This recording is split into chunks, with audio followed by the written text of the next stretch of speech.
গতকাল সন্ধ্যাবেলা হঠাৎ করেই জোসে মলিনা আপডেটটা কিন্তু সামনে চলে আসলো, যেখান থেকে দাঁড়িয়ে একজন স্প্যানিশ গোলকিপার, পরবর্তীতে ম্যানেজার, এবং তিনি কলকাতায় ফেরত আসছেন কোথাও গিয়ে সঞ্জীব গোয়েঙ্কার তত্ত্বাবধানে, এবং তার সান্নিধ্যে থাকা কোচ আবারও কোচিং কেরিয়ারে ব্যাক করছেন। এটাই কিন্তু একটা ভালো খবর, কারণ তিনি কিন্তু স্পেনের টেকনিক্যাল ডাইরেক্টর পদে ছিলেন, যেখান থেকে তিনি ব্যাক করছেন আবারও কোচের পদে, এবং কলকাতার ক্লাবে কোচিং করাবেন, এবং ইন্ডিয়াতে ব্যাক করছেন মোহনবাগানের হাত ধরে, যেটা কিন্তু একটা দুরন্ত সিদ্ধান্ত। কারণ দেখতে গেলে জোসে মলিনা যতটা ফুটবল কেরিয়ারে সফল, তার কোচিং কেরিয়ারে অল্প কিছু স্পেল, মানে ছোট কিছু সময় আমরা দেখেছি, বিভিন্ন সময় বিভিন্ন বছর, একটা মরশুম, দুটো মরশুম, এরকম কোচিং করিয়ে কিন্তু তিনি মোটামুটি টেকনিক্যাল ডাইরেক্টর হিসাবে কাজ করেছেন।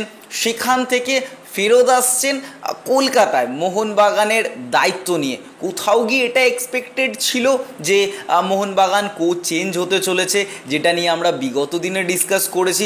কারণ অ্যান্তোনিও লোপেস আবাস মোহনবাগান সমর্থকদের অপ্রাপ্তির যে ভাড়ার, সেটাকে পূর্ণ করেছেন শিল্ড চ্যাম্পিয়ন করে।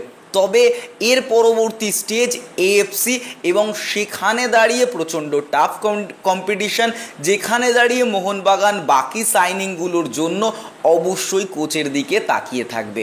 তবে জোসে মলিনাকে সাইন করানোর পেছনে বড় কিছু কারণ, বড় কিছু প্লেয়ার চেঞ্জেস আসতে চলেছে, সেটা তো এক্সপেক্ট করাই যায়। তবে যারা জোসে মলিনা সম্পর্কে ওয়াকিবহল নও, তাদের জন্য অবশ্যই এই ভিডিওটা আমরা একটু ডিটেলসে ডিসকাস করতে চলেছি জোসে মলিনা সম্পর্কে এই ভিডিওতে। এবং অবশ্যই ভিডিও শুরুতে বলে রাখি, ইউটিউব থেকে দেখে থাকলে অবশ্যই সাবস্ক্রাইব করে বেল আইকনটা অল করে দিও, ফেসবুক থেকে দেখে থাকলে ফলো করে দিও। এবার আমাদের ইনস্টাগ্রাম পেজ, সেখানে আমরা ছোট ছোট রিলসের মাধ্যমে আপডেট দিয়ে থাকি, শর্ট ভিডিওর মাধ্যমে, সেখানেও পারলে ফলো করে দিও। সেম নামেই সবকটা পেজ, চ্যানেল, ইনস্টাগ্রাম সব আছে, দেখতে পারো, পারলে ফলো করতে পারো। তো প্রথমে চলে আসা যাক জোসে ফ্রান্সিসকো মলিনা সম্পর্কে। দেখো, অ্যাজ আ গোলকিপার তিনি কিন্তু 2007 সালে রিটায়ারমেন্ট নেন লেভান্তে থেকে। এই মুহূর্তে তিনি 53 বছর বয়সী হ্যান্ডসাম একজন কোচ, এবং আইএসএলের মঞ্চে সাকসেসফুল। তো সেই coach Villarreal C, Villarreal B, Villarreal main টিমের ম্যানেজার পদ সামলেছেন, এবং পরবর্তীতে তিনি যোগ দিয়েছেন এটিকেতে। সেই সময় থেকে সঞ্জীব গোয়েঙ্কার সঙ্গে কিন্তু ওয়েল কানেক্টেড তিনি। যেই মুহূর্তে সাইন করেছেন, সেই মুহূর্তে তিনি জানিয়েছেন সঞ্জীব গোয়েঙ্কাকে ধন্যবাদ, এবং অবশ্যই মোহনবাগানের মতো ক্লাবে জয়েন করার জন্য তিনি অবভিয়াসলি অনেক আগ্রহী। সেটাও কিন্তু তার যে স্পিচ, তিনি একেবারে প্রকাশ্যে সেটা বলেছেন।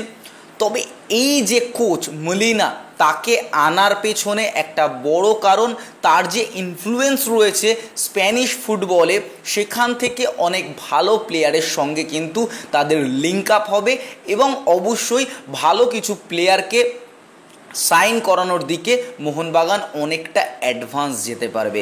যেহেতু এএফসি চ্যাম্পিয়ন্স লিগের ক্ষেত্রে তাদের কম্পিটিটারগুলো অনেক হার্ড হবে, সেহেতু কিন্তু অবশ্যই এমন একজন কোচ দরকার যিনি কিনা স্পেনের একটা বড় জায়গায়, বা এমন একজন কোচ যে ওয়েল কানেক্টেড।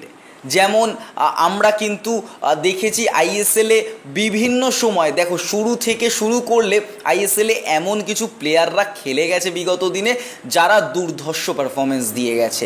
এবং সেই সময় দাঁড়িয়ে জোসে মলিনা যখন কোচ ছিল, সেই সময় কিন্তু এটিকেতে 17টা ম্যাচে তিনি ম্যানেজার হিসাবে দায়িত্ব পালন করেছেন। 6টা জয় আছে, 9টা ড্র আছে, 2টো হার, এবং তার পরবর্তীতে তিনি কিন্তু ট্রফি জিতেছিলেন এই স্ট্যাটস নিয়ে। অনেকটা ডিফেন্সিভ মাইন্ডেড কোচ কিন্তু এই জোসে ফ্রান্সিসকো মলিনা। এই ম্যানেজার যখন ইটিকের কোচের দায়িত্বে ছিলেন, সেই সময় দাঁড়িয়ে কিন্তু তিরির উত্থান, বা আইএসএলের মঞ্চে তিরি সেই সময় দাঁড়িয়ে উঠে এসছে। এবং শুধু যে তিরি নয়, সেই সময় হেনরিক সেরেনো ছিল সেন্টার ব্যাক, তিরি ছিল ডিফেন্সিভ মিডিও ছিল বোরজা ফার্নান্ডেজ, যারা তাকে দেখেছো আমার প্রচণ্ড ফেভারিট একজন প্লেয়ার। অন্যদিকে স্টিফেন পিয়ারসন ছিল সেন্টার মিডফিল্ডার। তারপরে জাভি লারা, এই মুহূর্তে তোমরা জাভি হার্নান্ডেজকে দেখছো, সেই মুহূর্তে জাভি লারা ছিল চুল লম্বা জাভি। অ্যাটাকিং মিডফিল্ডার হিসাবে এই মুহূর্তে বা এই মুহূর্তের ফুটবলেও তাকে যদি ধরা হয় সে কিন্তু এসে একটা বেস্ট পারফরমেন্স দিয়ে যাবে। জাভি লারা এরকম ধরনের অ্যাটাকিং মিডফিল্ডার। তার পরবর্তীতে ছিল উইংয়ে, রাইট উইংয়ে শমিক দুতি। আমরা তো অনেক সময় তাকে ইন্ডিয়ান হিসাবে রিলেট করতাম, আমি তো অনেক পরে জানলাম, সেহেতু সেই সময় এতটা পরিমাণে ইন্টারনেট আমরা অ্যাক্সেস করতাম না বা করতে পারতাম না। তো সেরকম টাইমে আমরা কোথাও শমিক দুতিকে ভাবতাম যে ইন্ডিয়ান অরিজিনের প্লেয়ার, হয়তো শ্রীলঙ্কা থেকে বিলং করতে পারে, বা বেশিরভাগটা সময় যেমন আমি মনে করতাম যে ইনি দেশীয় ফুটবলার। তো পরবর্তীতে জানলাম না, ইনিও একজন বিদেশি ফুটবলার। তারপর হেলজার পস্তিগা ছিল সেন্টার ফরওয়ার্ডে, জুয়ান বেলেনকোসো ছিল, ইয়ান হিউম ছিল, ড্যানি মালো ছিল গোলকিপার। সেই সময় মোহনবাগান টিমে 22 বছর বয়সী প্রীতম কোটাল ছিল, ইন্ডিয়ার নাম্বার 1 সেন্টার ব্যাক অর্ণব মণ্ডল ছিল, কিংশুক দেবনাথ ছিল, প্রবীর দাসদের তখন একেবারে উত্থানের সময় দেবজিৎ মজুমদাররা ছিল। একেবারে কম্প্যাক্ট টিম ছিল সেই সময় এটিকের। এবং এই যে ফুটবলাররা যারা সেই সময় খেলে গেছে তাদের মধ্যে জাভি, তারপর বোরজা, স্টিফেন পিয়ারসন, হেলডার পস্টিগা, তারপরে ইয়ান হিউম, এরা কিন্তু প্রচণ্ড বড় বড় নাম। এবং আইএসএলের যে ক্লাবে পরবর্তীতে গেছে তারা কিন্তু দুরন্ত পারফরমেন্স করেছে, বিশেষ করে ইয়ান হিউম। তো আমরা এক্সপেক্ট করতে পারি এর পরবর্তীতে জোসে মলিনো যখন আসলো, সেহেতু এই মুহূর্তে মোহনবাগানের 3টে বিদেশি কিন্তু চূড়ান্ত, আরও যে সাইনিংগুলো হবে তারা কিন্তু বেস্ট সাইনিং হতে চলেছে। এবং এখান থেকে বলা যায় যে মোহনবাগানের ক্ষেত্রে এমন কিছু চমকপ্রদ ইনফ্লুয়েন্স আসতে চলেছে মলিনার কাছ থেকে, যাতে করে আগামী দিনে এফসি চ্যাম্পিয়ন্স লিগে অনেক স্ট্রংগেস্ট টিম হিসাবে আমরা দেখতে চলেছি মোহনবাগানকে। জোসে মলিনা সম্পর্কে তোমাদের কি মতামত অবশ্যই কমেন্ট বক্সে কমেন্ট করে জানাও।